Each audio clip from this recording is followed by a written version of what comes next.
જય દ્વારકાધીશ મિત્રો, કેમ છો? 65 દિવસ બ્લોગિંગનો આજે આપણો દિવસ છે 51મો સોનાપરમાં. ચા નાસ્તો કરીને હું આવતો રહ્યો મમ્મી પાસે. જોઈ લ્યો આપણો સવારનો વ્યૂ, આપણા ગામનો, આપણું ગામડું વ્યૂ જોઈ લીધો. તો પછી આપણે બાપુ ઘોડો લઈને નીકળી ગયા રાંધુ પીપરિયા જવા માટે, કારણ કે મિતભાઈનો કંઈક સામાન લેવાનો હતો. ઘોડો નામ સાંભળીને મને કે દેવાજ ખવડનો ડાયલોગ યાદ આવ્યો, જવું સંભળાવું.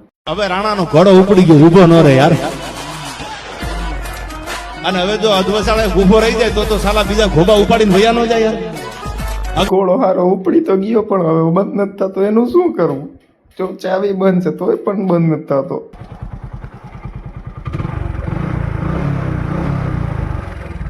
ઈ ઘોડાને મૂકીને આપણા ઘોડાને લઈને આવી ગયા હતા બાપુ કાલાવડ દહેણું દળાવવા માટે. દહેણું દળાવીને બાપુ નીકળી ગયા ઘરે જવા માટે. ઘરે આવીને હાથ ધોઈને બાપુ બી ગયા જમવા. આજે તો બાપુ થાપડી લીધા હતા, આપણી ફેવરેટ આઈટમ. ભૂમિને થોડી વાર સુયા બાદ પછી હું નીકળી ગયો કાલાવડ બેનને સામાન દેવા માટે. બેનને સામાન દઈને ઘરે આવતા બહુ મોડું થઈ ગયું, તો પછી જમીને હું સુઈ ગયો. મળીશું નવા મિનિટ બ્લોગ ચેતરતા લાગ્યું બધાને. જય દ્વારકાધીશ. હું વિચારું છું કે રોસ્ટ વિડીયો ચાલુ કરું. બોલો શું કેવું છે તમારું? રોસ્ટ વિડીયો બનાવવાનું ચાલુ કરું?